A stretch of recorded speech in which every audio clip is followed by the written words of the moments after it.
एक बार की बात है, हरे भरे जंगल में एक हाथी रहता था। नाम था गजू।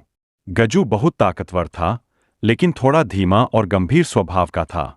उसी जंगल में एक बंदर भी रहता था। नाम था मिंकू। मिंकू बहुत चालाक, फुर्तीला और बातूनी था। दोनों की आदतें एक दूसरे से बिल्कुल।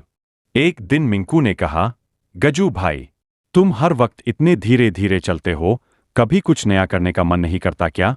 गजू मुस्कुराया, अरे मिंकू, हर चीज में जल्दी नहीं करनी चाहिए। धीरे धीरे चलो तो जंगल की ठंडी हवा का मजा आता है। मिंकू हंसते हुए बोला, अरे नहीं गजू, जिंदगी में स्पीड जरूरी है। देखो मैं कैसे पेड़ से पेड़ कूदता हूं, कितनी आजादी है। दोनों हंसते हंसते एक बड़े बरगद के पेड़ के नीचे बैठ गए। वहीं से उनकी सच्ची दोस्ती की शुरुआत हुई। एक दिन गजू तालाब के किनारे गन्ने खा रहा था। मिंकू पेड़ से उतरकर आया और बोला, गजू भाई, जरा गन्ना तो दो। गजू बोला, तू तो हमेशा मेरे गन्ने खा जाता है, कभी खुद कुछ लाता नहीं। मिंकू बोला, अरे भाई, दोस्ती में तेरा मेरा क्या। दोनों हंसे और मिलकर गन। अगले दिन मिंकू केला लेकर आया। उसने कहा, आज मेरी तरफ से, गजू भाई। गजू ने मुस्कराते हुए कहा, वाह, अब तो सच में तू अच्छा दोस्त बन गया। एक दिन भारी बारिश होने लगी। गजू तो अपने बड़े शरीर से किसी भी पेड़ के नीचे खड़ा हो जाता था, पर मिंकू को बचने की जगह नहीं मिली।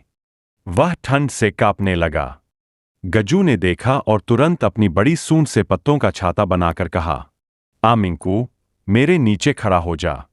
मिंकू बहुत खुश हुआ, गजू भाई, तुम तो सच्चे दोस्त हो।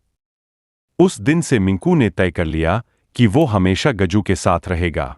कुछ दिन बाद, जब दोनों जंगल में घूम रहे थे, अचानक झाड़ियों से एक बड़ा सांप निकला।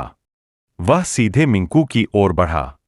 मिंकू डर के मारे पेड़ पर चढ़ गया, लेकिन सांप ने उसकी पूंछ पकड़ ली। गजू ने यह देखा और तुरंत अपनी सूंड से सांप को पकड़ा और दूर फेंक दिया। मिंकू कांपता हुआ बोला, अगर तुम न होते तो आज मेरा क्या होता? गजू ने कहा, दोस्त वही जो मुश्किल वक्त में साथ दे। एक दिन जंगल में शेर आया और दहाड़ा, कौन है जो मेरी नींद में शोर कर रहा था? असल में मिंकू पेड़ पर झूलते झूलते शोर मचा रहा था। शेर गुस्से में उसकी तरफ बढ़ा। मिंकू डर के मारे पेड़ की सबसे ऊंची डाल पर चढ़ गया। गजू तुरंत वहां आया और शेर के सामने खड़ा हो गया।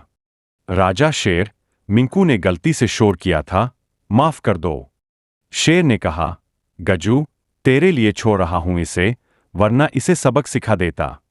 शेर चला गया और मिंकू नीचे उतरा। उसने गजू को गले लगा लिया। कुछ दिन बाद मिंकू ने गजू से कहा, गजू भाई, मैं हमेशा सोचता था कि समझदार वही होता है जो तेज चलता है, पर अब समझ आया कि असली ताकत सहनशीलता और समझदारी में होती है। गजू मुस्कुराया, और मुझे भी तुमसे बहुत कुछ सीखने को मिला, जैसे हर पल में खुशी ढूंढना। दोनों हंसते हुए तालाब के पास बैठ गए। सूरज ढल रहा था, पक्षी घर लौट रहे थे, और दोनों दोस्त अपने दिन भर के किस्से सुनाकर हंसी मजाक करने लगे।